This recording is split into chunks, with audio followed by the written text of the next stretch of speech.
الحمد للہ رب العالمین والصلاة والسلام علی سید الانبیاء والمرسلین اما بعد فاعوذ باللہ من الشیطان الرجیم بسم اللہ الرحمن الرحیم۔ سورہ لقمان چل رہی تھی اور تقریباً 21 آیات کی تفسیر مکمل ہو چکی تھی۔ آگے اللہ تعالیٰ نے ارشاد فرمایا کہ وَمَن يُسْلِمْ وَجْهَهُ إِلَى اللَّهِ، اور جو شخص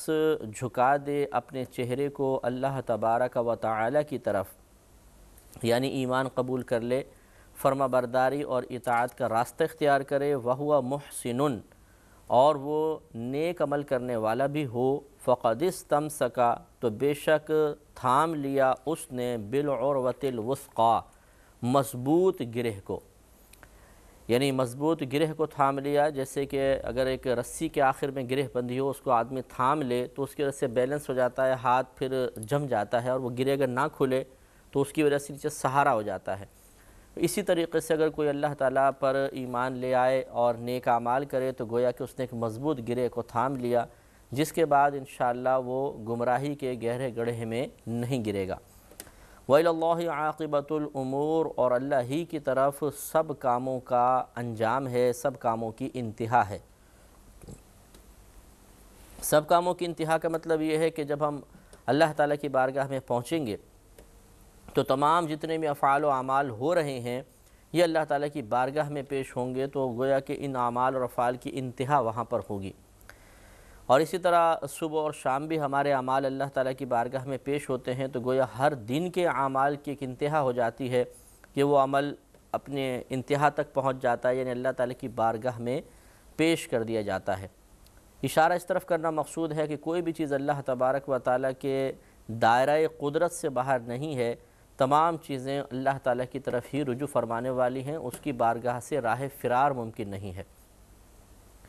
آگے نبی کریم صلی اللہ علیہ وسلم کو تسلی دیتے ہوئے ارشاد فرمایا کہ وَمَن كَفَرَ، اور جو شخص کفر کرے، فَلَا يَحْزُنْكَ كُفْرُهُ، تو اے حبیب کریم صلی اللہ علیہ وسلم نہ غمگین کرے آپ کو اس کا کافر ہونا۔ الینا مرجعہم، ہماری ہی طرف اس کا لوٹنے کا مقام ہے، فننبئہم بما عملوا، تو ہم خبر دیں گے انہیں ان کاموں کی جو وہ کرتے رہے تھے۔ ان اللہ علیم بذات الصدور، بے شک اللہ تبارک و تعالی دلوں کی باتوں کو بھی جاننے والا ہے۔ دیکھیں، ایک ہوتا ہے کسی کے کفر یا کسی کی برائی سے غمزدہ ہونا، اس اعتبار سے کہ ہم اس کو دیکھتے ہیں تو دل دکھتا ہے، غم پیدا ہوتا ہے، اور ہم سوچتے ہیں کاش یہ مسلمان ہوتا، یا کاش یہ گناہگار نیک عمل کر رہا ہوتا۔ یہ کوئی غم برا نہیں ہوتا، نہ اللہ تبارک و تعالیٰ نے اپنے حبیب کریم صلی اللہ علیہ وسلم کو اس غم سے روکا ہے، بلکہ یہاں وہ غم مراد ہے کہ جو غم انسان کو شدید اذیت اور تکلیف میں مبتلا کر دے، اور اس کے بہت سارے یعنی زندگی کے معاملات اور دیگر امور پر وہ غم اثر انداز ہونے لگے، اس کے مزاج پر، اس کے ذہن پر ایک چیز سوار ہو جائے کہ یہ ایسا کیوں ہو رہا ہے، اور آدمی اتنا اس کے بارے میں سوچے کہ اس کی گھریلو زندگی، اس کی معاشی اور معاشرتی زندگی متاثر ہونے لگ جائے، یعنی بہت زیادہ اپنے قلب پر، اپنے ذہن پر ایک پریشر لے لینا۔ اس سے اللہ تبارک و تعالیٰ نے حبیب کریم صلی اللہ علیہ وسلم کو منع فرمایا، ورنہ کسی کے کفر کو دیکھ کر غم محسوس کرنا یہ تو محمود ہے، باعث ثواب ہے، اور انبیاء علیہم السلام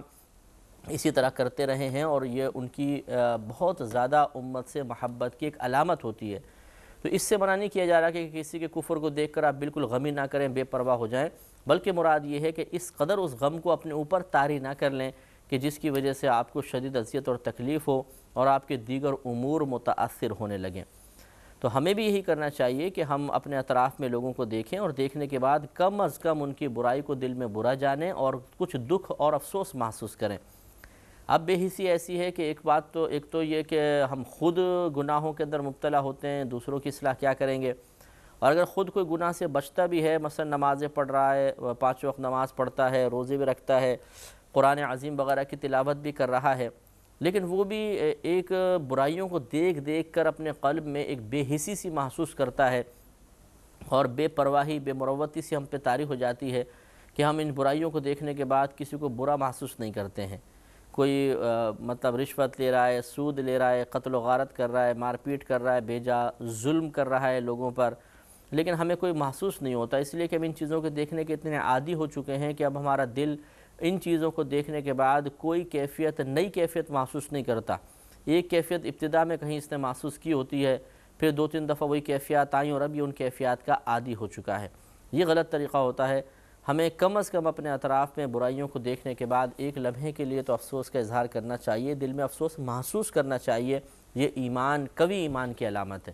اور ہمارے لیے یہی فائدہ مند ہے۔ اگر ہم بے حسی کا راستہ اختیار کریں گے تو ہو سکتا ہے خود ہم بھی گناہوں میں مبتلا ہو جائیں اور ہمارے قریبی لوگ بھی گناہوں میں مبتلا ہو جائیں، کیونکہ جب آدمی بے حس ہو جاتا ہے تو پھر وہ توجہ نہیں کر پاتا اور اپنے قریبی لوگوں کی اصلاح سے غافل ہو جاتا ہے، اور اس طرح قریبی لوگ بھی گناہوں کے اندر مبتلا ہو جاتے ہیں، عادی ہو جاتے ہیں۔ اس لیے توجہ کرنا ضروری ہے۔ اور پھر اللہ تبارک و تعالیٰ نے اپنے حبیب کریم صلی اللہ علیہ وسلم کو تسلی دیتے ہوئے مزید ارشاد فرمایا کہ الینا مرجعہم، ہماری ہی طرف ان کے لوٹنے کا مقام ہے، فننبئہم بما عملوا، تو ہم خبر دیں گے انہیں ان تمام کاموں کی جو وہ کرتے رہے تھے، جو انہوں نے کیے ہیں۔ یعنی آپ بالکل غم محسوس نہ کریں، آپ کا کام اتنا ہی تھا کہ آپ تبلیغ دین فرمائیں، یعنی اللہ کے پیغام کو ان تک پہنچا دیں۔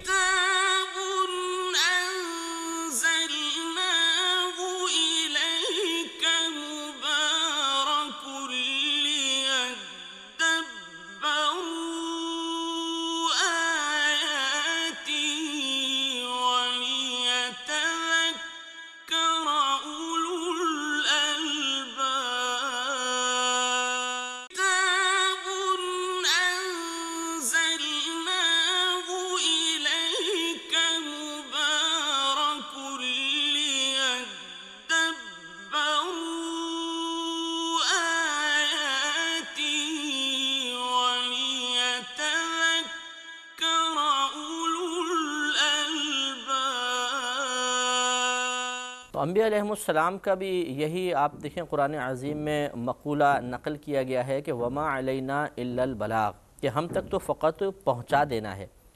یعنی انہیں اس بات کا مکلف نہیں بنایا گیا کہ وہ تبلیغ دین کے ساتھ ساتھ زور زبردستی کر کے لوگوں کو دین کے امور پر عامل بھی بنائیں۔ ہاں، یہ الگ بات ہے کہ اگر کوئی نبی صاحب منصب ہو گیا ہے، صاحب حکومت بھی ہو گیا، تو حاکم اسلام ہونے کے اعتبار سے وہ احکامات کو نافذ کرے گا، زور کے ساتھ، زبردستی کے ساتھ، سختی کے ساتھ، وہ ایک الگ مسئلہ ہے۔ ورنہ جیسے کہنے کا مطلب یہ ہے کہ غیر مسلم کو اگر کوئی دعوت دے رہے ہیں تو زبردستی اس کو اسلام کی طرف مائل نہیں کریں گے، بلکہ صرف اس کو دعوت دیں گے، قبول کرتا ہے ٹھیک، نہیں قبول کرتا تو پھر اللہ نے خود ارشاد فرمایا کہ الینا مرجعہم، ہماری ہی طرف ان کا لوٹنے کا مقام ہے، فننبئہم بما عملوا، تو ہم انہیں خبر دیں گے جو کچھ وہ کر رہے تھے، جو انہوں نے کیا اس کی خبر ان کو دے دی جائے گی۔ اور خبر دینے سے مقصود یہ نہیں کہ انہیں بتایا جائے گا بھئی آپ یہ کرتے رہے تھے، وہ تو ان کو پتہ ہے کہ ہم کیا کرتے رہے تھے۔ خبر دینے سے مراد یہ ہے کہ انہیں ان کے اعمال دکھائے جائیں گے تاکہ اتمام حجت ہو جائے اور وہ یہ نہ کہہ سکیں کہ ہمیں کس جرم کی پاداش میں یہاں پر ڈالا گیا ہے، مجال انکار بھی نہ ہو، سب لکھا ہوا سامنے آ جائے گا۔ اور جو بعض کفار انکار کریں گے بھی تو اللہ تبارک و تعالیٰ ان کی زبانوں پہ مہر لگا دے گا، اور ان کے ہاتھ، ان کی آنکھیں، ان کے کان، ان کے پیر بولیں گے کہ ہم نے کیا کیا کیا تھا۔ اور اس طریقے سے کوئی ان کے پاس عذر، کوئی بہانہ، کوئی جھوٹ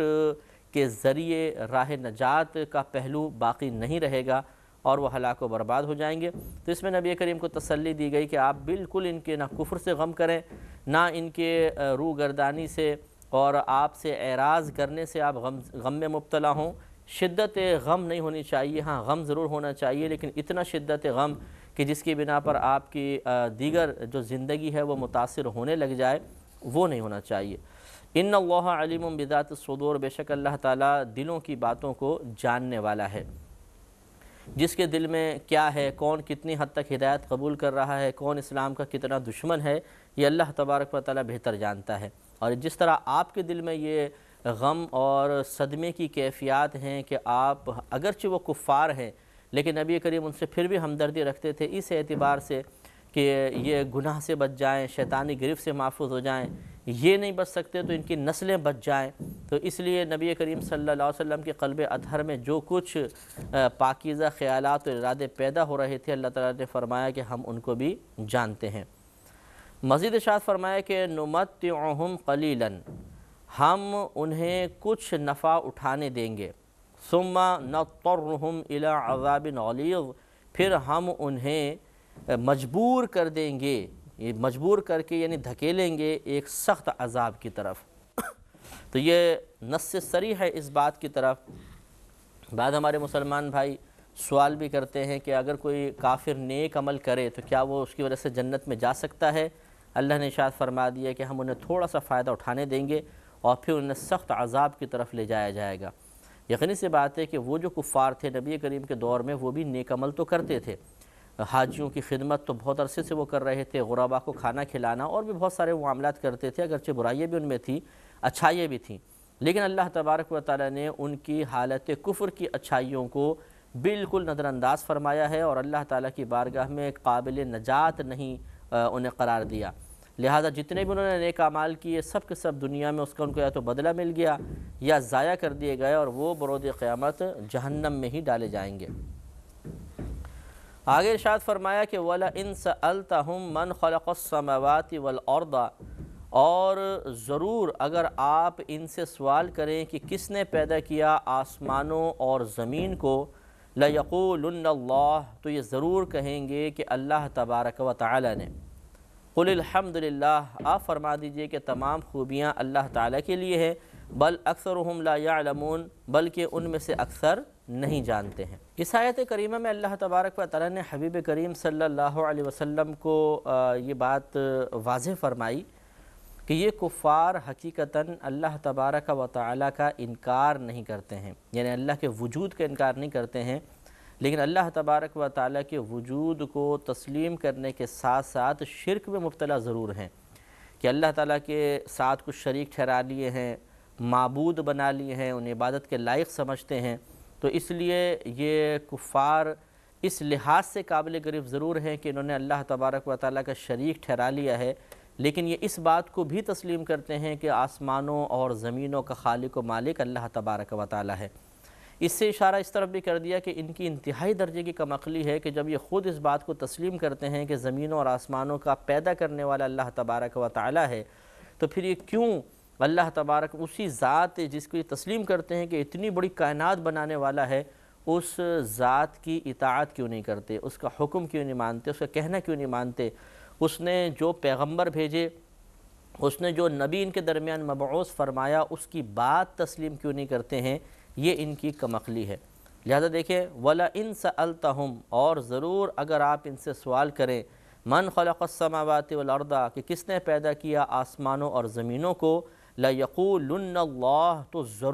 ضرور کہیں گے کہ اللہ تبارک و تعالی نے۔ قُلِ الْحَمْدُ لِلَّهِ، تو آپ فرما دیجئے کہ تمام خوبیاں اللہ تبارک و تعالی کے لیے ہیں کہ وہ کتنا عظیم رب ہے کہ مسلمانوں کی زبان سے بھی اپنے خالق ہونے کا اعتراف کروا رہا ہے اور کفار بھی اس کے خالق ہونے کا اعتراف کرنے پر مجبور ہیں۔ تو واقعی دوست بھی اسے مان رہے ہیں، وہ تو مانتے ہی ہیں، دشمن بھی اسے تسلیم کر رہا ہے۔ تو یہ اللہ تعالیٰ کی بہت بڑی حمد ہے، اللہ تبارک و تعالیٰ کا کمال ہے کہ دشمن بھی اس کو تسلیم کرتا ہے، لیکن یہ اس کی غلطی ہے کہ وہ تسلیم کرنے کے بعد غلط انداز اختیار کرتا ہے اور اس کی نافرمانی میں مبتلا ہو کر اپنی آخرت کو برباد کرتا ہے۔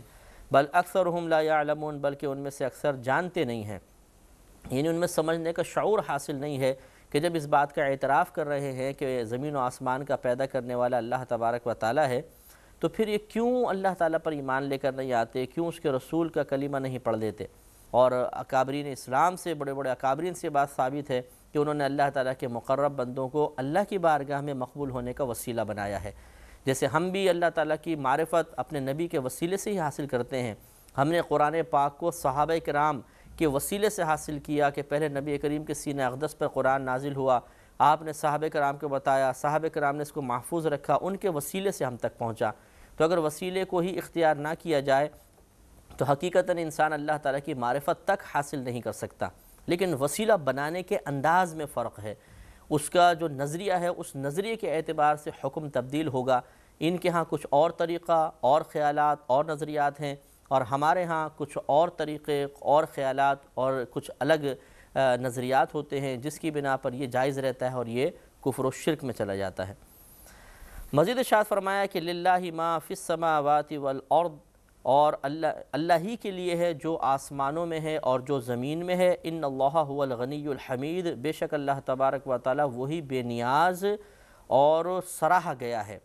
حمید اسے کہتے ہیں کہ جس کی تمام خوبیوں کو بہت سراہا گیا ہو، یعنی اس کی بڑی تعریفیں کی گئی ہوں، اسے حمید کہا جاتا ہے۔ تو یہ اللہ تبارک و تعالی کے لیے ایک بہت بڑا یعنی اللہ تعالیٰ کا کمال ہے، اور ہمیں اس کمال کا اعتراف کرنا چاہیے کہ تمام جو کچھ زمین و آسمان کی چیزیں ہیں وہ اللہ تعالیٰ کی ملک میں ہیں، اور وہ کسی سب سے بے نیاز ہے۔ اگر کوئی اس پہ ایمان لاتا ہے ٹھیک، نہیں لاتا تو اللہ تبارک و تعالیٰ کا کوئی فرق نہیں پڑتا۔ انشاءاللہ اس پہ ہمارا سلسلہ کلام جاری رہے گا۔ وآخر دعوانا ان الحمد للہ رب العالمین۔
الحمدللہ رب العالمین والصلاة والسلام علی سید الانبیاء والمرسلین، اما بعد فاعوذ باللہ من الشیطان الرجیم، بسم اللہ الرحمن الرحیم۔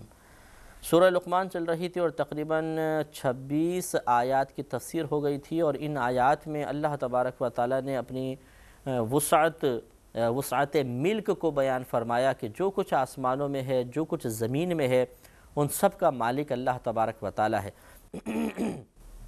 تو اس سے اشارہ کر دیا تھا اس جانب کہ جب تمام کائنات کا مالک اللہ تبارک و تعالیٰ ہے تو مالک کی طرف ہی رجوع کرنا چاہیے۔ جب ایک مالک ہے اور وہ بہت زیادہ عطا فرمانے والا ہے، اس کے خزانوں میں کچھ کمی نہیں ہے، وہ کنجوس نہیں ہے، بخیل نہیں ہے، ظالم نہیں ہے،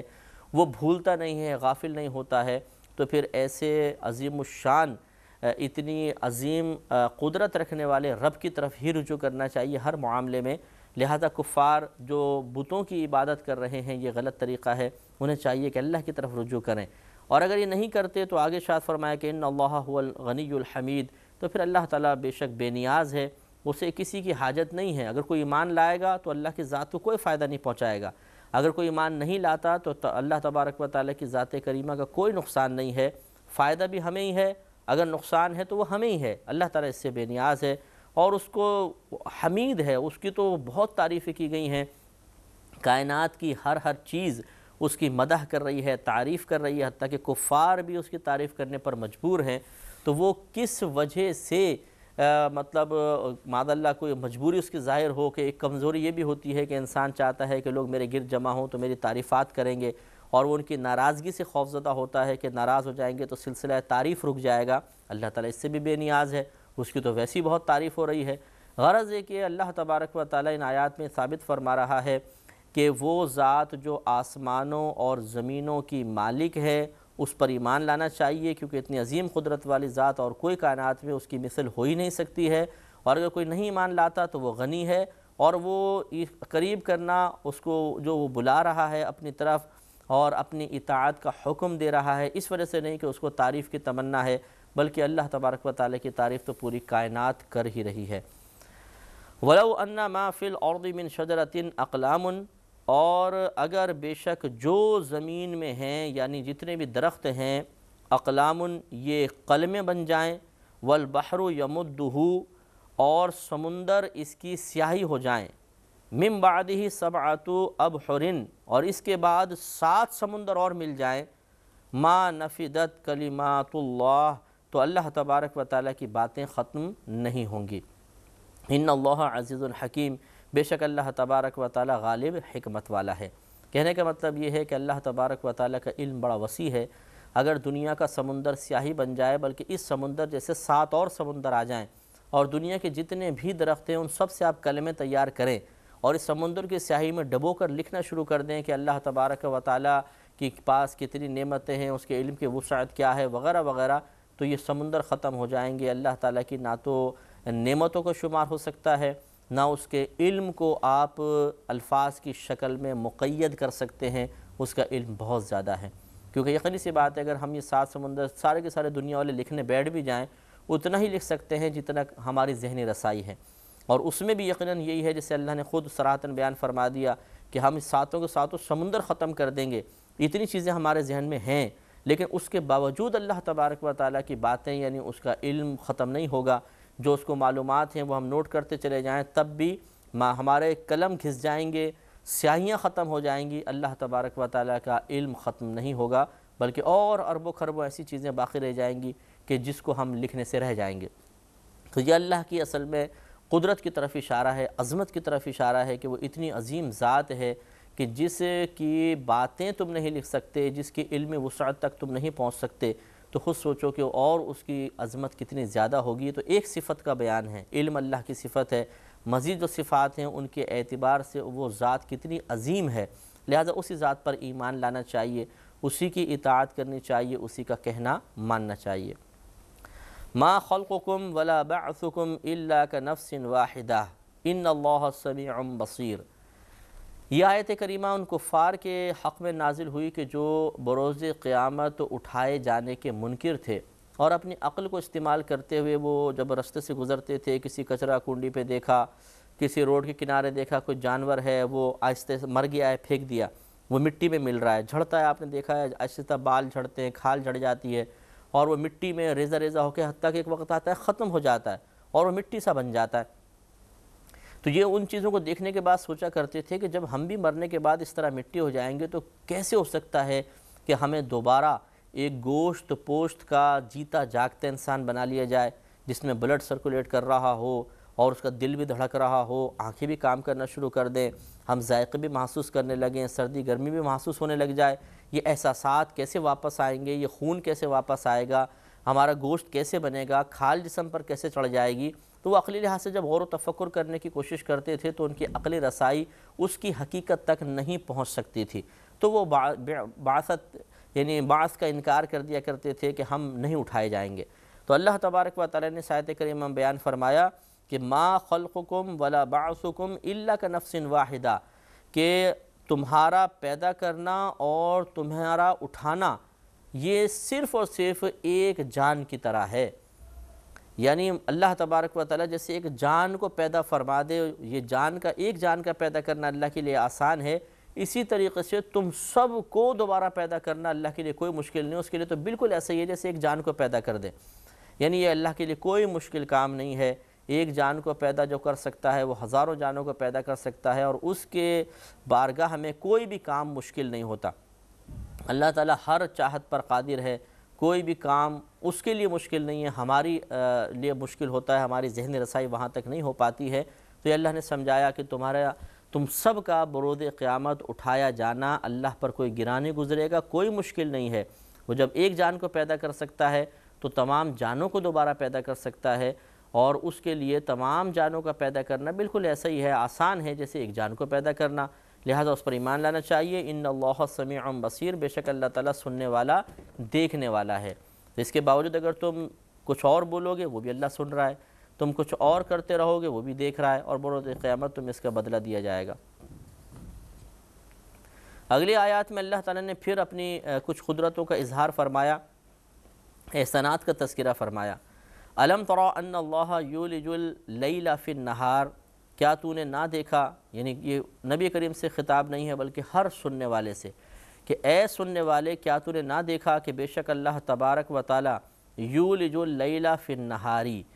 نکالتا ہے رات کو دن کے حصے میں، ویولج النہار فی اللیل، اور دن کرتا ہے رات کے حصے میں، یعنی رات سے دن نکل جاتا ہے اور دن سے رات نکلتی ہے۔ وسخر الشمس والقمر، اور اس نے مسخر کر دیا سورج اور چاند کو، یعنی ہمارے لیے مسخر کر دیا، یعنی ہمارے کاموں میں لگا دیا۔ کل یجری الی اجل مسمی، ان دونوں میں سے ہر ایک ایک مقررہ مدت تک چلتا ہے، گردش کرتا ہے۔ وَأَنَّ اللَّهَ بِمَا تَعْمَلُونَ خَبِيرٌ، اور بے شک اللہ تبارک و تعالیٰ ان کاموں کو جو تم کر رہے ہو جانتا ہے۔ تو دیکھیے اس میں ایک تو قدرت کا اظہار فرمایا کہ اللہ تعالیٰ رات کو دن سے، دن کو رات سے نکالتا ہے،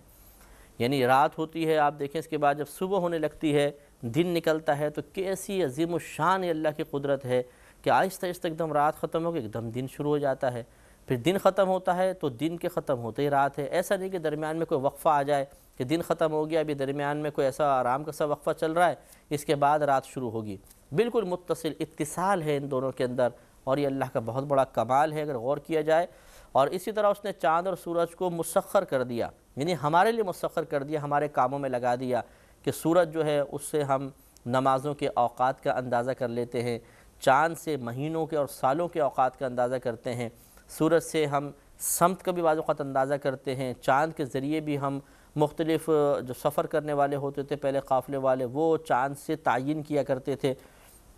تو گویا کہ اللہ نے ہمارے فائدوں کے لیے ان چاند اور سورج کو بھی مقرر کر دیا ہے، اور یہ ہر ایک اپنی مقررہ مدت تک گردش کر رہا ہے۔ مثلا سورج کی دیکھیں گردش مشرق سے نکلتا ہے مغرب تک پہنچتا ہے، تو یہ اس کی گردش کا ایک وقت ہے جس میں دن پورا ہوتا ہے، پھر رات آ جاتی ہے تو چاند کا سفر شروع ہو جاتا ہے، اور وہ مہینے تک چاند روزانہ رات میں سفر کرتا ہے، اور سورج دنوں کے اندر سفر کرتا رہتا ہے، اور اس طریقے سے یہ تمام کائنات کا نظام اللہ تبارک و تعالیٰ چلا رہا ہے۔ تو اس سے معلوم ہوا کہ وہ ذات بہت عظیم قدرت والی ہے کہ جو اتنے بڑے بڑے سیاروں کو کنٹرول کر رہی ہے، ان کے وہ سیارے اس کے حکم کے تابع ہیں، تو پھر ہمارا تو ان کے مقابلے میں کوئی شمار ہونا ہی نہیں چاہیے۔ ہم کس بات پہ گھمنڈ کر رہے ہیں؟ ہم اللہ تبارک و تعالیٰ کی بارگاہ میں جرأت مند اور دلیر ہونے کی کوشش کیوں کر رہے ہیں کہ اس ذات کو ہم ڈرا نہیں سکتے، اسے دبا نہیں سکتے، اس کے خلاف علم بغاوت نہیں اٹھا سکتے، اٹھائیں بھی تو اس کو کوئی نقصان نہیں ہے، اس کا ہم کچھ بگاڑ نہیں سکتے، اسے ضرر نہیں پہنچا سکتے۔ تو بہتر یہ ہے کہ اس کی قدرت اور عظمت کو تسلیم کر کے اس پہ ایمان لانے کی سعادت کو حاصل کریں۔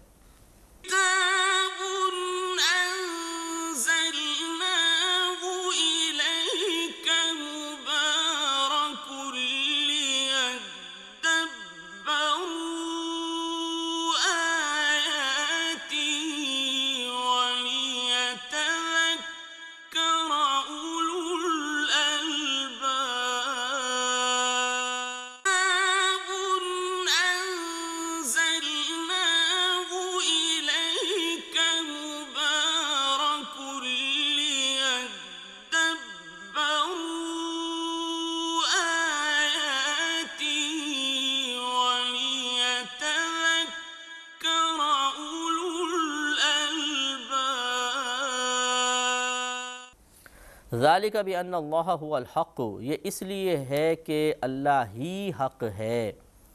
وَأَنَّ مَا يَدْعُونَ مِن دُونِهِ الْبَاطِلِ، اور بے شک وہ کہ جن کو تم اللہ تعالیٰ کے علاوہ پوجتے ہو، ان کی عبادت کرتے ہو، باطل ہیں۔ وَأَنَّ اللَّهَ هُوَ الْعَلِيُّ الْكَبِيرُ، اور بے شک اللہ تبارک و تعالیٰ وہی بلندی والا، بڑائی والا ہے۔ تو اس میں صراحتاً اللہ نے بیان فرما دیا کہ اللہ کے علاوہ جس کی بھی عبادت کی جائے گی وہ باطل ہے، ناحق ہے، غلط ہے، صرف اللہ تبارک و تعالیٰ کی ہی عبادت ہونی چاہیے۔ پھر اپنی نعمت کا اور اپنی احسان کا ذکر فرمایا کہ الم ترى، کیا اے سننے والے تو نے نہ دیکھا، ان الفلک تجری فی البحر، کہ بے شک کشتی چلتی ہے سمندر میں، بنعمت اللہ، اللہ تعالیٰ کی نعمت کے ساتھ، یعنی یا تو مطلب یہ ہے کہ وہ کشتی صرف اللہ کے فضل سے چل رہی ہے، اگر فضل الہی نہ ہو تو وہ کشتی نہ چلتی بلکہ وہ ڈوب جاتی، یا مراد یہ ہے کہ وہ کشتی چلتی ہے سمندر میں اللہ تبارک و تعالیٰ کی نعمتوں کے ساتھ، کہ وہ اس میں نعمت تم لاتے ہو اور پھر وہ کشتی چلتی ہے، تو یہ بھی اللہ تعالیٰ کا کرم ہے۔ لیوریکم من آیاتہ، تاکہ دکھائے وہ تمہیں اپنی کچھ نشانیوں میں سے۔ یا کچھ نشانیاں تمہیں دکھائے۔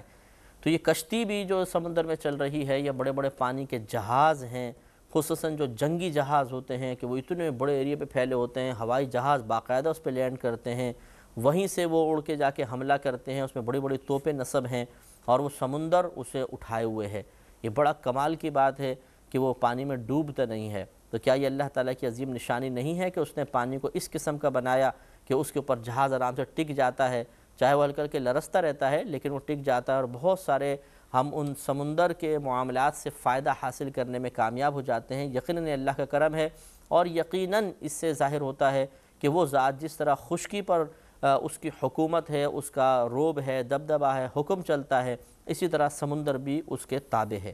تو جس ذات کے خشکی اور سمندر دونوں تابع ہیں، ہمیں بھی اس کے تابع ہو جانا چاہیے، اس کا کہنا ماننا چاہیے۔ ان فی ذالک لآیات لکل صبار شکور، بے شک اس میں یہ جو اللہ نے رات اور دن کا ذکر فرمایا، اور سورج چاند کی تسخیر کا معاملہ بیان فرمایا، کشتی کے بارے میں بیان فرمایا، اللہ نے ارشاد فرماتا ہے کہ ان فی ذالک، بے شک ان میں لآیات، ضرور نشانیاں ہیں، لکل صبار شکور، ہر صبر کرنے والے اور شکر گزار کے لیے۔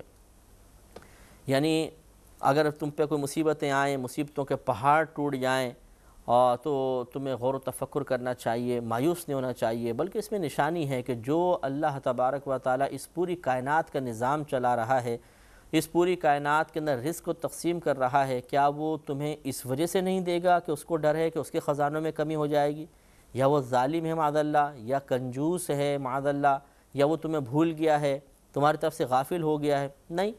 تو ان چیزوں پہ غور و تفکر کرو کہ جو رات دن کو رات سے، رات کو دن سے نکال رہا ہے، مسلسل سورج اور چاند کی گردش اس کے کنٹرول میں ہے، سمندر میں کشتیوں کو وہی سنبھال رہا ہے، پوری کائنات کا نظام چلا رہا ہے، وہ تم سے غافل کیسے ہو سکتا ہے؟ جو پوری کائنات سے غافل نہیں تو تم سے کیسے غافل؟ جو پوری کائنات کو نہیں بھولتا وہ تمہیں کیسے بھولے گا؟ جو پوری کائنات میں نعمتیں روزانہ تقسیم کر رہا ہے، وہ تمہیں تقسیم کرنے میں کیوں بخل سے کام لے گا؟ جو پوری کائنات پہ کرم نوازی فرما رہا ہے، حتیٰ کہ کفار و مشرکین جو اس کے دشمن کہلاتے ہیں، وہ انہیں بھی نعمتوں سے نواز رہا ہے، تو تمہیں محروم کیوں کرے گا؟ تو معلوم یہ ہوا کہ ان نعمتوں کی محرومی میں ضرور ہمارے لیے کوئی امتحان ہے، کوئی آزمائش ہے، اور اللہ تبارک و تعالیٰ اس امتحان اور آزمائش کے ذریعے ہمیں کچھ عطا ہی فرمانا چاہتا ہے، کچھ ہم سے چھیننا نہیں چاہتا۔ اسی طریقے سے شکر گزاری کے بعد اوقات اللہ نعمت دے کر پھر بندے کو آزماتا ہے، تو اس شکر گزار کے لیے بھی اس کے اندر بہت بڑی نشانیاں ہیں۔ وہ نشانیاں اس اعتبار سے ہیں کہ اگر ہمارے پاس کوئی مال و دولت آ جائے تو ہم یہ نہ سمجھیں کہ شاید میرا ذاتی کمال ہے، اور ذاتی کمال تصور کرنے کے بعد ہم تکبر اور غرور کے اندر مبتلا ہو جائیں، بلکہ ہمیں غور و تفکر کرنا چاہیے کہ تمام نعمتیں اللہ کی طرف سے ہیں، کیونکہ پوری کائنات کا نظام وہ چلا رہا ہے، تو اس نے جو اتنا بڑا نظام چلا رہا ہے اسی نے یقیناً مجھے بھی عطا فرمایا ہے۔ ایسا تو نہیں کہ وہ کائنات کے نظام چلا رہا ہے اور میں اپنے کمال کے ذریعے کوئی چیز حاصل کر رہا ہوں، تو ایسا نہیں ہے، بلکہ ہمیں بھی جو توفیق ملتی ہے، ہمارا ذہن چلتا ہے، جو منصوبے ذہن میں آتے ہیں، اور پھر جب ایک عملی قدم اٹھاتے ہیں تو ہزاروں چیزوں میں رسک لیتے ہیں۔ اگر وہ رسک نہ لیے جائیں تو بہت سارے امور میں پھر ہم مداخلت کر ہی نہیں سکتے ہیں، اگر رسک کے ڈر کی وجہ سے کہ یا نقصان ہو جائے گا، ہم رسک ہی نہ لیں تو پھر بہت سے کام نہیں ہوں گے۔ لیکن ہم انجام کے بارے میں بعض اوقات رسک لے لیتے ہیں کہ چلو دیکھتے ہیں یار، ہو سکتا ہے ایسا ہو جائے، تو پھر جب ہماری مرضی کے موافق ہو جاتا ہے تو بتائیے اس میں ہمارا کمال ہے؟ اس کا انجام تو ہمارے تابع تھا ہی نہیں۔ تو معلوم یہ ہوا کہ یہ اللہ کی ہی کرم نوازی ہے۔ تو شکر گزار بندے کو بھی اس میں بڑی نشانیاں ہیں، وہ دیکھ کر غور و تفکر کرے تو وہ اللہ کو تسلیم کرے گا، اور جو مصیبتوں میں مبتلا ہے وہ صبر کرتے ہوئے اگر وہ غور و تفکر کرے، صبر کر رہا ہے، تو اس کے لیے بھی اس میں بہت ساری نشانیاں ہیں۔ تو لہٰذا ہمیں چاہیے کہ ہر قسم کی حالت میں اللہ تبارک و تعالیٰ کے احسانات اور اس کی قدرت پر نگاہ رکھے، تو انشاءاللہ بہت ہی برکت رہے گی اور گمراہی سے محفوظ رہیں گے۔ اب یہ عکرمہ بن ابی جہل تھے، یہ صحابی ہیں، ابو جہل کے صاحبزادے ہیں۔ یہ پہلے ایمان لے کر نہیں آئے تھے، تو جب ایک مرتبہ جس سال فتح مکہ ہوئی تھی تو یہ وہاں سے راہ فرار اختیار کر گئے تھے، اور سمندر کا راستہ انہوں نے اختیار کیا تھا، تو وہاں طوفان آ گیا بہت سارا، تو انہوں نے دل میں نیت کی تھی کہ اگر اللہ تبارک و تعالیٰ نے مجھے یہاں سے نجات دے دی تو میں رسول کریم صلی اللہ علیہ وسلم کی بارگاہ میں حاضر ہو کر ایمان قبول کر لوں گا۔ تو اللہ تعالیٰ نے ان کو نجات دی اور یہ جا کر انہوں نے ایمان قبول کر لیا تھا۔ اس کا یہ ذکر اللہ تعالیٰ ارشاد فرما رہا ہے کہ وَإِذَا غَشِيَهُمْ مَوْجٌ، اور جب ان کو ڈھانپ لیتی ہے کوئی بہت بڑی موج، سمندر کی موج، كَالظُّلَلِ، جیسے پہاڑوں کی مثل، یعنی پہاڑوں کی مثل بڑی موج اگر ڈھانپ لیتی ہے، دعوا اللہ، تو وہ پکارتے ہیں اللہ تبارک و تعالیٰ کو، مخلصین لہ الدین، اس کے لیے دین کو خالص کرتے ہوئے۔ تو یہ اکرمہ نے وہاں پکارا اللہ تعالیٰ کی بارگاہ میں، ان کو اللہ کو پکارا تو اللہ نے پھر اب کو نجات عطا فرمائی۔ یہ انشاءاللہ ہم آگے اس کا بیان جاری رکھیں گے، لیکن اگلے پروگرام میں وآخر دعوانا ان الحمدللہ رب العالمین۔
الحمدللہ رب العالمین والصلاة والسلام علی سید الانبیاء والمرسلین، اما بعد فاعوذ باللہ من الشیطان الرجیم، بسم اللہ الرحمن الرحیم۔ سورہ لقمان چل رہی تھی اور اس کی 32ویں آیت کی تفسیر ہم نے شروع کی تھی، اور آپ کو بتایا تھا کہ عکرمہ بن ابی جہل یعنی ابو جہل کے یہ صاحبزادے تھے، بعد میں ایمان لانے کا شرف حاصل کیا۔ فتح مکہ کے موقع پر آپ مکہ المکرمہ سے راہ فرار اختیار کر گئے تھے، سمندر کا راستہ اختیار کیا تو وہاں پر طوفان نے آپ کو گھیر لیا تھا، تو آپ نے مخلص ہو کر اللہ تبارک و تعالیٰ کو پکارا اور عرض کی کہ یا رب کریم اگر تو مجھے نجات دے دے اس سمندر سے، اس طوفان سے، تو میں نبی کریم صلی اللہ علیہ وسلم کی بارگاہ میں حاضر ہو کر ایمان کی سعادت حاصل کروں گا۔ تو اللہ تعالیٰ نے آپ کو نجات عطا فرمائی تھی اور آپ نے اپنے وعدے کے مطابق ایمان لانے کی سعادت حاصل کی تھی۔ اس کا بیان اللہ تعالیٰ نے بیان فرمایا کہ وَإِذَا غَشِيَهُمْ مَوْجٌ كَالظُّلَلِ، اور جب ڈھانپ لیا انہیں ایک موج نے جو پہاڑوں کی مثل تھی، دعوا اللہ، تو انہوں نے اللہ تبارک و تعالیٰ کو پکارا، مخلصین لہ الدین، اس اللہ تعالیٰ کے لیے دین کو مخلص کرتے ہوئے، پاک کرتے ہوئے، خالص کرتے ہوئے، یعنی خالصتاً اللہ کو پکارا، بتوں کو بالکل نظر انداز کر دیا۔ فَلَمَّا نَجَّاهُمْ إِلَى الْبَرِّ، پھر جب نجات دی ہم نے انہیں خشکی کی طرف، فَمِنْهُمْ مُقْتَصِدٌ، تو ان میں سے کوئی تو اعتدال پر رہا، جیسے اکرمہ کہ وہ اسی اعتدال پر باقی رہے، وَمَا يَجْحَدُ بِآيَاتِنَا، اور ہماری آیتوں کا انکار نہیں کرے گا، إِلَّا كُلُّ خَطَّارٍ كَفُورٍ، مگر ہر بڑا بے وفا ناشکرا۔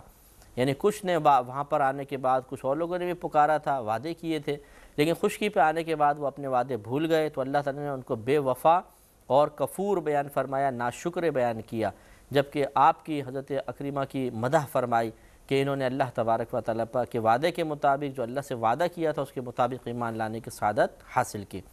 اس سے بھی معلوم ہوا کہ اللہ تعالیٰ کو یہ بات سخت ناپسند ہے کہ اس کی بارگاہ میں کوئی وعدہ کیا جائے اور اس کے وعدے کو بعد میں توڑ دیا جائے، یہ بے وفائی ہے، ناشکراپن ہے۔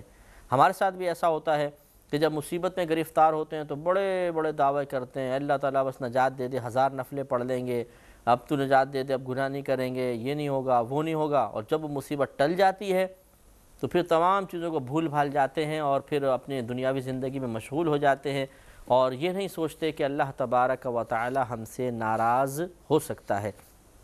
لہذا بری بات ہے، ہمیں اپنے وعدوں کا پاس کرنا چاہیے مخلوق سے وعدہ خلافی کرنا یہ گناہ اور حرام ہے، تو خالق سے کیے گئے وعدوں کو توڑنا یہ تو بہت بری بات ہے۔ اور توبہ بھی یاد رکھیے ایک وعدہ ہی ہوتا ہے کہ ہم توبہ کا مطلب ہوتا ہے اللہ کی طرف رجوع کر رہے ہیں، اور ہم گویا کہ اللہ سے یہ وعدہ کر رہے ہوتے ہیں کہ آئندہ میں کبھی بھی یہ گناہ نہیں کروں گا، لیکن پھر اگر ہم گناہ کرتے ہیں تو بہت بری بات ہے۔ لیکن یہ بھی یاد رکھیے کہ اس کا مطلب ہرگز یہ نہیں ہے کہ بہت سے لوگ اس خوف کی وجہ سے توبہ نہیں کرتے ہیں کہ نہیں میں دوبارہ توڑ دوں گا، یار پہلے بھی ایک دفعہ توبہ کی تھی ٹوٹ گئی تھی، تو اب یار بار بار وعدہ کرتے ہوئے شرمندگی ہوتی ہے، بار بار توبہ کرتے ہوئے شرمندگی ہوتی ہے۔ ایسا ہرگز نہیں سوچنا چاہیے۔ اللہ تبارک و تعالیٰ کی بارگاہ میں سلسلہ توبہ کو ہرگز منقطع نہ کریں، ضرور اللہ کی بارگاہ میں رجوع کریں، اور اس کی ذات اللہ تعالیٰ کی بارگاہ میں یہ ریکویسٹ پیش کریں کہ اللہ تعالیٰ مجھ میں یہ قدرت و ہمت نہیں ہے، میں بڑا کمزور سے انسان ہوں کہ گناہوں سے بچ سکوں، خطاؤں سے بچ سکوں، یہ اب تو کوئی ایسی کرم نوازی فرما کہ نفس بھی میرے قابو میں آ جائے، شیطان دور ہو جائے اور میں گناہوں سے محفوظ ہو جاؤں۔ اگر اللہ کی نگاہ کرم ہو گئی، دعا درجہ مقبولیت حاصل کر گئی، تو اللہ کے لیے تو کچھ بھی مشکل نہیں ہے۔ لیکن اس کا مطلب یہ بھی نہیں ہے کہ اللہ کے سپرد کرنے کے بعد اب یہ کہیں ہم نے تو دعا کی تھی، دیکھو اللہ نے گناہ سے نہیں بچایا، یہ غلط بات ہے۔ ہمیں عملی کوشش اختیار کرنی ہوگی، مایوس نہیں ہونا ہے، توبہ کا سلسلہ جاری رہنا چاہیے، اس کو چھوڑ دینے کو بھی اللہ تعالیٰ ناپسند فرماتا ہے، اور حتی الامکان کوشش کریں کہ ایک گناہ چھوڑنے کے بعد دوبارہ نہ ہو۔ لیکن اگر خدا نخواستہ بتقاضائے بشریت دوبارہ ہو جائے، فوراً توبہ کر کے پھر اللہ کی طرف رجوع کرنا چاہیے۔ یا ایھا الناس اتقوا ربکم، اے لوگو تم اپنے رب سے ڈرو، واخشوا یوما، اور ڈرو اس دن سے، لا یجزی والد عن ولدہ، کہ جس میں کوئی باپ اپنی اولاد کے کام نہیں آئے گا، ولا مولود ہوا جازن، اور نہ کوئی کام والا بچہ جو کاروباری ہو، خوب کام وغیرہ کرتا ہو، دنیا میں بڑا نفع پہنچاتا ہو، عن والدہ شیئا، وہ اپنے باپ کو کچھ نفع دے۔ یعنی ایسا کوئی بچہ کہ جو دنیا میں اپنے والد کو نفع دیتا تھا، وہ بروز قیامت اپنے والد کو کوئی نفع دے دے، ایسا بھی نہیں ہوگا۔ ان وعد اللہ حق، بے شک اللہ کا وعدہ حق ہے۔ یہاں تک کہ یہ تفسیر اس کو سمجھیے کہ اللہ نے ارشاد فرمایا کہ اے لوگو اپنے رب سے ڈرو، اور اس دن سے ڈرو کہ جس دن کوئی والد اپنی اولاد کی طرف سے بدلہ نہیں دے سکے گا، اور نہ اولاد اس کو نفع پہنچا سکے گی۔ اس سے مراد یا تو کافر ہے کہ کوئی کافر باپ اپنی کافر اولاد کو نفع نہیں دے سکتا، اور نہ کافر اولاد اپنے کافر باپ کو نفع دے سکتی، ایسا بھی نہیں ہوگا۔ یا اس کا مطلب یہ ہے کہ بروز قیامت چاہے کافر ہو چاہے مسلمان، ایسا نہیں ہوگا کہ باپ کے بدلے میں بیٹے کو پکڑ لیا جائے، یوں نہیں ہے، نہ بیٹے کے بدلے میں باپ کو پکڑا جائے گا۔ اور اس کا مطلب یہ بھی ہو سکتا ہے کہ اللہ تعالیٰ کی اجازت کے بغیر کوئی کسی کو نفع نہیں پہنچا سکتا، بالکل ایسا ہے۔ لیکن مطلقاً یہ اس آیت سے استدلال کرنا کہ دیکھو جی بروز قیامت کوئی کسی کو نفع نہیں دے سکتا، لہذا نبی کی شفاعت کا انکار کر دیا جائے، اور صحابہ کرام کی، اولیاء عظام کی بروز قیامت وجاہت کا انکار کر دیا جائے، یہ جہالت ہے۔ حدیث مالا مال ہے اس بات سے کہ نبی کریم صلی اللہ علیہ وسلم نے بروز قیامت ایک مسلمان کی طرف سے دوسرے مسلمان کو نفع پہنچانے کے تذکرے بیان فرمائے ہیں۔ خود یہ مسلم کی روایت ہے کہ نبی کریم بروز قیامت اللہ کی بارگاہ میں سجدہ ریز ہو جائیں گے تو اللہ تعالیٰ ارشاد فرمائے گا، حبیب آپ سجدے سے سر اٹھائیے، آج آپ جو مانگیں گے عطا کیا جائے گا، جس کی سفارش کریں گے اس کو بخش دیا جائے گا۔ یہ مسلم کی روایت۔ اسی طرح بے شمار روایات ہیں، جیسے بارہا آپ نے سنا ہوگا کہ جہنمیوں کی ایک لائن لگی ہوگی اور سامنے سے ایک جنتی کا گزر ہوگا، تو ان جہنمیوں میں سے ایک شخص آگے بڑھ کر اس کو روکے گا اور کہے گا کہ کیا تم مجھے پہچانتے ہو؟ تو جنتی کہے گا میں تو تمہیں نہیں پہچانتا ہوں۔ تو وہ کہے گا کہ یاد کرو کہ میں نے دنیا میں تمہیں ایک مرتبہ پانی پلایا تھا۔ اللہ کی عطا سے جنتی کو یاد آ جائے گا، وہ کہے گا ہاں مجھے یاد آ گیا، اب تم کیا چاہتے ہو؟ وہ کہے گا کہ آپ اللہ کی بارگاہ میں میری سفارش کر دیں اس پانی کے بدلے میں، تو اللہ تعالیٰ میری نجات فرما دے گا، مجھے نجات عطا کر دے گا۔ تو اب یہ مسلمان جو ہوگا جنتی، یہ اللہ کی بارگاہ میں عرض کرے گا یا رب کریم اس نے دنیا میں ایک مرتبہ پانی پلایا تھا، تو اس کے حق میں میری سفارش قبول فرما لیں۔ تو نبی کریم صلی اللہ علیہ وسلم ارشاد فرماتے ہیں کہ اللہ تعالیٰ ارشاد فرمائے گا کہ ٹھیک تیری میں سفارش قبول کرتا ہوں، اپنے اس بھائی کا ہاتھ پکڑ اور تم دونوں جنت میں داخل ہو جاؤ۔ تو معلوم ہوا کہ وہ جہنمی بھی مسلمان تھا اور یہ جنتی بھی مسلمان تھا، یہ تو تھا ہی مسلمان، یقیناً جنت میں صرف مسلمان جائیں گے اور اللہ تعالیٰ نے ایک عام مسلمان کی سفارش دوسرے مسلمان کے حق میں قبول کی اور اسے جہنم سے آزادی عطا فرما کے جنت میں پہنچا دیا۔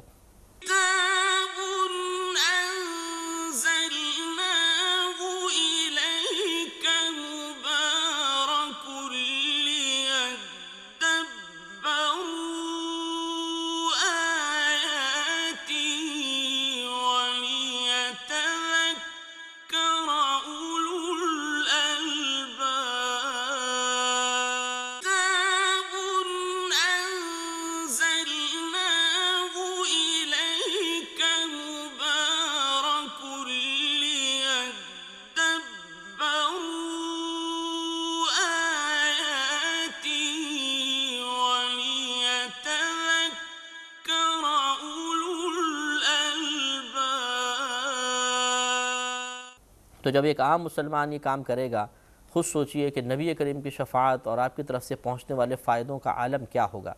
اسی طرح علم ہمیں نفع دے گا، رمضان سفارش کرے گا، قرآن سفارش کرے گا، انبیاء علیہ السلام، صحابہ کرام، اولیاء کرام، حتیٰ کہ علماء عظام یہ سفارش کریں گے۔ حدیث میں ہے کہ اللہ تعالیٰ بروز قیامت جب شہداء آئیں گے تو ان سے فرمائے گا تم جنت میں جاؤ، اور علماء آئیں گے تو ان کو روک لیا جائے گا اور فرمایا جائے گا تم لوگوں کی شفاعت کرو، تو وہ لوگوں کی سفارشیں کریں گے اور اللہ تعالیٰ ان کی شفاعت پر ہزاروں لوگوں کو داخل جنت فرمائے گا۔ لہٰذا یاد رکھیے گا کہ یہ نظریہ بالکل غلط ہے کہ میدان معاشر میں کوئی کسی کو نفع نہیں دے سکتا، بلکہ نظریہ یہ رکھیے کہ ہاں اللہ کی عطا کے بغیر، اللہ کی اجازت اور مرضی کے بغیر کوئی کسی کو نفع نہیں پہنچا سکتا، اور اللہ تعالیٰ کی اجازت وہاں پر ضرور ہوگی۔ اس کی رضا ہی یہ ہے کہ اس کے محبوب بندوں کی وہاں پہ شان سب پر ظاہر ہو جائے، اور وہاں وہ محبوب بندے سفارش کریں گے اور ان کی سفارش کی وجہ سے گناہگار بدکار ضرور نجات پائیں گے۔ اور یہ جو اوپر بیان فرمایا کہ اے لوگوں اپنے رب سے ڈرو، اللہ سے ڈرنے کا مطلب پہلے بھی آپ کو بتایا تھا کہ اللہ کی ذات سے ڈرنا مراد نہیں ہے، کیونکہ کسی کی ذات سے ڈرنا بعض اوقات تو اس وجہ سے ہوتا ہے بہت بڑا ہیبت ناک ہے، جیسے ہاتھی ہے ایک دم سامنے آ جائے تو اتنا بڑا جانور تو آدمی ڈر جاتا ہے، خوف زدہ ہو جاتا ہے۔ اللہ کی ذات کا تو تصور ہی نہیں قائم ہو سکتا، تو یہ ڈر تو مراد ہے ہی نہیں۔ یا ایسا ہو کہ کوئی کریہ المنظر ہوتا ہے بعض اوقات کہ اس کا چہرہ بڑا خطرناک خوف زدہ سا خطرناک قسم کا ہوتا ہے، جلا ہوا یا کیسا بھی، تو اس کو دیکھ کے آدمی ڈر جاتا ہے، خوف محسوس ہوتا ہے۔ اللہ تعالیٰ کے لیے صورت بھی نہیں ہے، یعنی شکل و صورت تو نہیں ہے کہ اس کو معاذ اللہ اس کا یہ تصور قائم کیا جائے کہ اللہ یوں کہہ رہا ہے کہ میری صورت سے ڈرو، یہ بھی نہیں ہو سکتا۔ لہٰذا اس کا مطلب یہی ہے کہ چونکہ اللہ کی ذات کو تو تصور آ ہی نہیں سکتا، مراد ہے اللہ کے عذاب سے ڈرو، اللہ کی گرفت سے ڈرو، اللہ کی ناراضگی سے ڈرو۔ تو ہمیں یہی کوشش کرنی چاہیے کہ کوئی ایسا کام نہ کریں کہ جو اللہ کی ناراضگی والا ہو۔ کسی ایسے عمل میں مبتلا ہو بھی جائیں تو توبہ کا راستہ فوراً سے پیشتر اختیار کرنا چاہیے، اللہ کو مزید ناراض نہیں کرنا چاہیے۔ اِنَّ وَعْدَ اللَّهِ حَقٌّ، آگے اللہ نے جو ارشاد فرمایا کہ بے شک اللہ کا وعدہ حق ہے کہ بروز قیامت کوئی اللہ کی اجازت کے بغیر دوسرے کو نفع نہیں پہنچا سکتا اور آخرت ضرور قائم ہوگی۔ فَلَا تَغُرَّنَّكُمُ الْحَيَاةُ الدُّنْيَا، تو ہرگز تجھے دنیا کی زندگی دھوکے میں مبتلا نہ کرے۔ وَلَا يَغُرَّنَّكُمْ بِاللَّهِ الْغَرُورُ، اور ہرگز تمہیں اللہ کے علم پر وہ بڑا فریبی یعنی شیطان جو ہے وہ تکبر میں، غرور میں، دھوکے میں مبتلا نہ کرے۔ مراد کہنے کا یہ ہے کہ جب تم یہ بات سمجھتے ہو کہ اللہ کا وعدہ حق ہے، قیامت ضرور قائم ہوگی، تو پھر دنیا کی زندگی سے دھوکے میں مبتلا نہ ہو۔ بعض لوگوں نے صرف دنیا کی زندگی پر ہی نگاہ رکھی ہوئی ہے، آخرت پر اتنی کامل توجہ نہیں ہوتی ہے۔ چونکہ دنیا کی زندگی پیش نظر ہوتی ہے تو اسی کی دوڑ میں آدمی آگے بڑھنے کی کوشش کرتا ہے، اسی کی ترقی اسے اچھی لگتی ہے، اسی کی ترقی کا وہ دیوانہ بن جاتا ہے۔ چنانچہ جب اسی کی ترقی مقصود ہوتی ہے، آخرت فراموش بھی ہو جاتی ہے، تو وہ جھوٹ بھی بولتا ہے، رشوت لیتا ہے، سود، دھوکہ دہی، الزام تراشی، لوگوں کی ٹانگیں بھی کھینچتا ہے، قتل و غارت سے بھی پرہیز نہیں کرتا ہے، جادو ٹونے کروا دیا کرتا ہے۔ تو یہ تمام امور میں انسان مبتلا ہو جاتا ہے، اور وہی ہوگا جو دنیا کی زندگی کی وجہ سے دھوکے میں مبتلا ہو گیا، یا جس کو شیطان نے اللہ تبارک و تعالیٰ کے بارے میں دھوکے میں مبتلا کر دیا۔ جسے بہت سارے لوگ ایسے ہیں جو کثیر گناہ کرتے ہیں، اور جب انہیں پیار و محبت سے سمجھایا جائے کہ بھائی آپ نمازیں پڑھیے، آپ گناہ چھوڑیے، تو جواب میں کہتے ہیں کہ ارے جی اللہ کی رحمت بہت بڑی ہے۔ تو یہ اللہ تعالیٰ کے بارے میں دھوکے میں انسان مبتلا ہو گیا کہ آدمی خود گناہ کر رہا ہے اور پھر یہ کہ اللہ کی رحمت کا ناجائز یقین کہ میں جیسا بھی چاہے گناہ کروں اللہ تعالیٰ مجھے بخش دے گا، تو یہ غلط طریقہ ہوتا ہے۔ ہاں اللہ تعالیٰ بالکل بخشنے پر قادر ہے، لیکن اس نے وعدہ تو نہیں کیا کہ وہ تم جتنے بھی گناہ کرتے رہو تو میں تمہیں ضرور بخش دوں گا۔ ہر شخص سے تو اللہ کا یہ وعدہ نہیں ہے۔ بہت سارے مسلمان جہنم میں جائیں گے اور پھر نبی کریم کی سفارش سے باہر آئیں گے، وہ کون لوگ ہوں گے؟ کیا ان کو اللہ کی رحمت کا یقین نہیں ہے؟ تو یہ ایک غلط طریقہ ہوتا ہے، اور ایسے لوگوں کو اگر آپ یہ کہہ دیں کہ ٹھیک ہے اگر تمہیں اللہ کی رحمت کا اتنا یقین ہے تو اپنے گھر میں جاؤ اور اندر سے دروازہ لگا لو، بیوی بچوں ماں باپ کو بھی پاس بٹھا لو، پھر دیکھو اللہ تعالیٰ آسمان سے تمہیں یقینی سی بات ہے کھانا بھیجے گا، کیونکہ وہ تو رحمت ارحم الراحمین ہے، پوری کائنات پر رحم فرمانے والا ہے۔ وہ کیسے پسند کرے گا کہ تم بھوکے مر جاؤ؟ تو کبھی بھی آپ کی بات نہیں مانیں گے، بلکہ اب وہ عملی کوشش کو فوقیت دیں گے، کہیں گے نہیں جی کمانا بھی تو پڑتا ہے، نوکری بھی تو کرنی پڑے گی، کھانا خریدنا پڑے گا، پکانا پڑے گا، تب کہیں جا کے پیٹ بھرتا ہے، ایسے کیسے آ جائے گا؟ تو جب آپ دنیاوی نعمتوں کے حصول کے سلسلے میں اللہ تعالیٰ کی رحمت کا یقین نہیں کر رہے ہیں تو اخروی نعمتوں کے بارے میں کیوں ایسا آپ کو کس چیز نے آپ کو یقین میں مبتلا کر دیا کہ آپ گناہ کرنے کے بعد کہتے ہیں جی اللہ کی رحمت بہت بڑی، اللہ تعالیٰ بخش دے گا؟ تو اس کا مطلب یہ ہوا کہ یہ اصل میں صرف سامنے والے کو خاموش کروانے کے لیے ایک نفسیاتی حملہ کیا جاتا ہے، یا نفسیاتی طور پہ ایک چال چلی جاتی ہے تاکہ سامنے والا ہمارے اس یقین، اعتماد، لہجے کی پختگی کو دیکھ کر کہے کہ یار یہ تو بڑا اللہ پہ بھروسہ کرنے والا ہے، اور وہ ہمیں سمجھانا چھوڑ دیں۔ جان چھڑوانا مقصود ہوتا ہے، حقیقتاً اللہ کی رحمت کا یقین نہیں۔ اسی کو اللہ نے بیان فرمایا کہ وَلَا يَغُرَّنَّكُمْ بِاللَّهِ، ہرگز دھوکے میں نہ ڈال دے تمہیں اللہ تعالیٰ کے ساتھ الغرور، دھوکے میں ڈالنے والا، یعنی جو تمہارے شیطان یا جو تمہارے باطنی خیالات ہیں وہ تمہیں اللہ تعالیٰ کی ذات پاک یا اس کے علم کے متعلق دھوکے میں مبتلا نہ کر دیں کہ تم غلط بات اللہ کی طرف منسوب کر دو، یا اس کے رحمت کا غلط تصور اپنے ذہن میں رکھ دو، جو تصور نہ تو انبیاء علیہ السلام نے کبھی قائم فرمایا، نہ صحابہ نے، نہ اولیاء نے، نہ اس تصور کے قائم کرنے کی دعوت دی گئی ہے یا اس کی تعلیم دی گئی ہے، بلکہ نبی کریم صلی اللہ علیہ وسلم کا تو یہ فرمان ملتا ہے۔ ترمذی کی روایت ہے کہ آپ نے ارشاد فرمایا کہ میری امت کا عقل مند شخص وہ ہے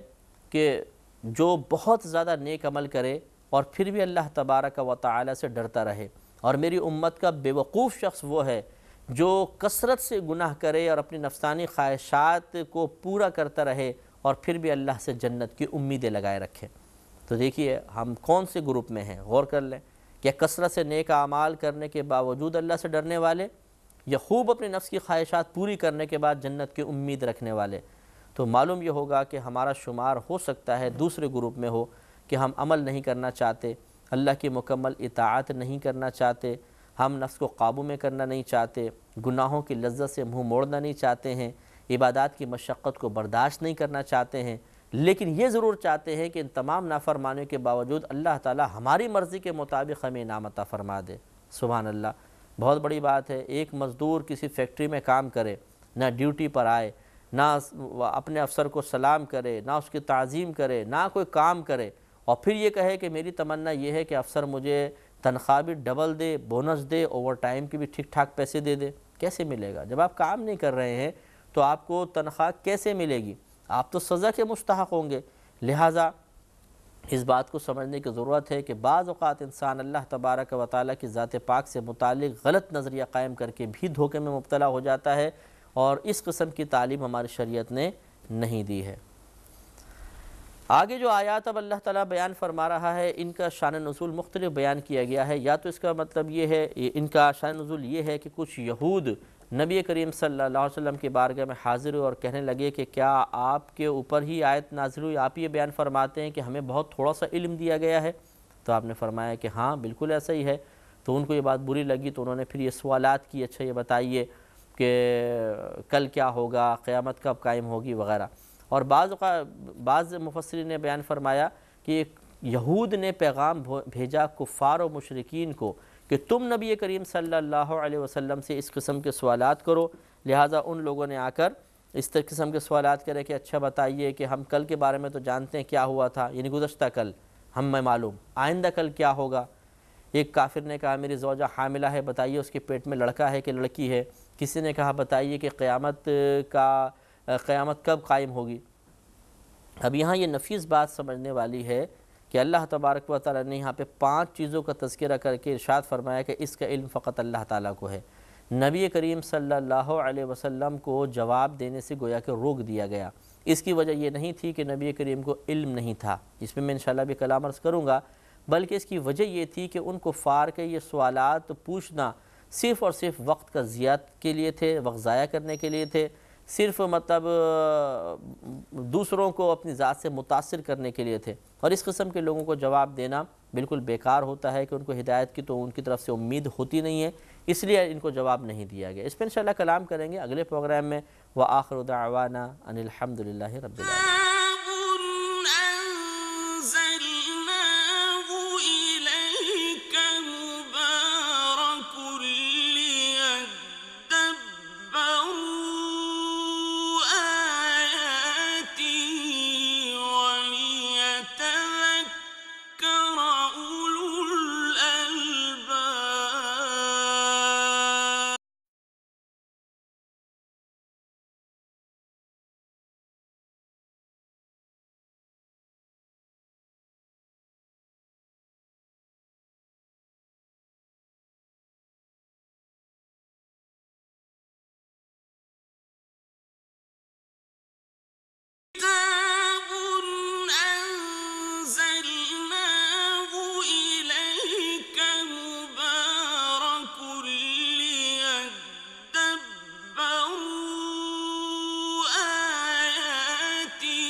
الحمد للہ رب العالمین والصلاة والسلام علی سید الانبیاء والمرسلین، اما بعد فاعوذ باللہ من الشیطان الرجیم، بسم اللہ الرحمن الرحیم۔ سورہ لقمان چل رہی تھی اور اس کی 33 آیات مکمل ہو گئی تھیں، اور اس سے آگے جو آیات تھیں ان کے بارے میں نے عرض کیا تھا کہ یہود یا کفار و مشرکین نبی کریم کی بارگاہ میں آئے اور انہوں نے 5 سوالات کیے تھے جن کے جواب میں یہ آیات نازل ہوئی تھیں، اور کہا جاتا ہے کہ حارث بن عمر ایک شخص تھا جس نے خاص طور پہ یہ 5 سوال کیے تھے۔ اس نے پہلا سوال یہ کیا کہ یہ بتائیے کہ قیامت کب قائم ہوگی۔ دوسرا سوال کیا کہ میں نے کچھ فصل بوئی ہے، بتائیے کہ بارش کب نازل ہوگی۔ میری زوجہ حاملہ ہے، بتائیے اس کے پیٹ میں لڑکا ہے کہ لڑکی۔ مجھے جو کل گزر گیا وہ تو سب معلوم ہے کہ میرے ساتھ کیا کیا ہوا، آئندہ جو کل آ رہا ہے اس میں میرے ساتھ کیا ہوگا یہ بتائیے، اور مجھے یہ تو پتہ ہے کہ میں کہاں پیدا ہوا، میں مروں گا کس مقام پہ یہ بتائیے۔ تو نبی کریم صلی اللہ علیہ وسلم نے اس پر سکوت فرمایا اور اللہ کی طرف سے یہ آیات نازل ہوئیں۔ تو ان آیات کو پہلے دیکھ لیتے ہیں اور پھر یہ انشاءاللہ عرض کریں گے کہ نبی کریم کا سکوت کم علمی کی وجہ سے نہیں تھا کہ آپ کو علم نہیں تھا، بلکہ اس میں دوسری حکمت الہیہ پوشیدہ تھی۔ تو ان اللہ عندہ علم الساعہ، اللہ تعالیٰ نے ارشاد فرمایا کہ بے شک اللہ تبارک و تعالیٰ کے پاس ہی قیامت کا علم ہے۔ وَيُنَزِّلُ الْغَيْثَ، اور وہ بارش برساتا ہے۔ وَيَعْلَمُ مَا فِي الْأَرْحَامِ، اور وہ جانتا ہے جو ماؤں کے رحموں میں ہے، پیٹوں میں ہے۔ وَمَا تَدْرِي نَفْسٌ مَاذَا تَكْسِبُ غَدًا، اور نہیں جانتی کوئی جان مَاذَا تَكْسِبُ غَدًا، کہ وہ کل کیا کمائے گی، یعنی کل کیا کیا کام کرے گی اس کو نہیں پتہ۔ وَمَا تَدْرِي نَفْسٌ، اور نہیں جانتی کوئی جان بِأَيِّ أَرْضٍ تَمُوتُ، کہ کون سی زمین میں وہ مرے گی۔ ان اللہ علیم خبیر، بے شک اللہ تعالیٰ جاننے والا ہے، خبر دینے والا ہے۔ تو 5 چیزوں کا ذکر ہوا وہ حارث بن عمر کے جواب میں۔ اس میں معاذ اللہ اس کا مطلب یہ نہیں ہے کہ نبی کریم صلی اللہ علیہ وسلم کو یہ علم نہیں تھا تو آپ اپنی کم علمی کی وجہ سے خاموش ہوئے، بلکہ اگر ایسا ہوتا تو کفار مذاق اڑاتے کہ دیکھا ان کو تو آیا نہیں، بلکہ اللہ تبارک و تعالیٰ نے گویا کہ ان باتوں کو اپنے ساتھ خاص فرما کے اشارہ فرما دیا کہ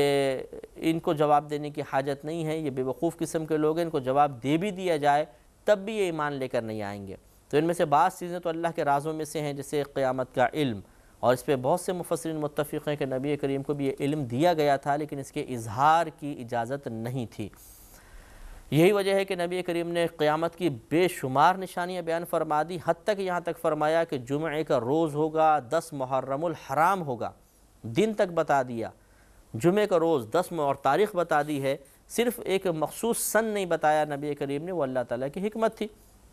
تو کم علمی کی وجہ سے نہیں ہے۔ اور اس پر تھوڑا سا توجہ فرمائیے گا۔ پہلی بات تو قیامت کا جیسے آپ کو بتایا کہ نبی کریم نے جب تمام چیزوں کی قیامت کی نشانیاں تک بتا دیں، حتیٰ کہ نبی کریم صلی اللہ علیہ وسلم نے قیامت کے بعد کے احوال بتا دیے کہ میدان محشر میں کیا ہوگا، جنت میں کیا کیا ہوگا، دوزخ میں کیا کیا ہوگا، حتیٰ کہ ارشاد فرمایا کہ میں اس آخری جنتی کو بھی جانتا ہوں جو دوزخ سے نکالا جائے گا اور اسے داخل جنت کیا جائے گا۔ یہاں تک جب نبی کریم جانتے ہیں تو درمیان میں قائم ہونے والی قیامت کو کیوں نہیں جانیں گے؟ یہ اللہ کی طرف سے حکم تھا کہ آپ کو اس کے اظہار کی اجازت نہیں تھی۔ بارش نازل فرمانے کے بارے میں مراد یہ ہے آگے جو چیزیں ہیں کہ اللہ کے بتائے بغیر کوئی نہیں جان سکتا ہے۔ اب اللہ کا بتانا دو طرح، یا تو براہ راست وہ وحی نازل فرمائے نبیوں پر اور اس طرح بتا دے، یا کسی ولی کے دل میں الہام فرمائے وہ بتا دے، یا پھر اللہ تعالیٰ ایسے آلات ایجاد کرنے کی توفیق عطا فرمائے کہ جن آلات کے استعمال سے آپ یہ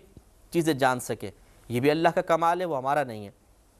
یہی وجہ ہے کہ آپ دیکھیں ایسے ایسے آلات ایجاد ہو گئے ہیں کہ ان کے استعمال کر کے محکمہ موسمیات والے جان لیتے ہیں کہ کل کتنے بجے بارش ہوگی، اور ان کی پیشن گوئیاں اکثر درست ہو جاتی ہیں۔ یہ الگ بات ہے کہ بعض وقت غلط بھی ہو جاتی ہیں۔ بولتے ہیں کل موسلا دھار بارش ہوگی، دھوپ نکل آتی ہے۔ کبھی کہتے ہیں کل مطلع صاف ہوگا اور بارش شروع ہو جاتی ہے، غلطی بھی ہو جاتی ہے، لیکن ان کی اطلاعات درست بھی ہوتی ہیں۔ حتیٰ کہ اگر آپ کسانوں سے معلوم کریں گے تو یہ بھی کائنات کی گردش کو دیکھ کر بتا سکتے ہیں کہ کل بارش ہوگی کہ نہیں ہوگی، لیکن کیا ہے کوئی اندازہ ہے۔ تو مراد یہی ہے یہاں پہ کہنے کی کہ کوئی بھی شخص بغیر اللہ کے بتائے بارش کے بارے میں نہیں بتا سکتا، اور یا پھر 100% درست نہیں بتا سکتا، وہ یقینی نہیں ہوگا، ظنی ہوگا۔ تو یہ اس پہ کسی کا کوئی انکار نہیں ہو سکتا ہے، اور اس معاملے میں نبی کریم صلی اللہ علیہ وسلم کی کوئی معاذ اللہ کم علمی کا کوئی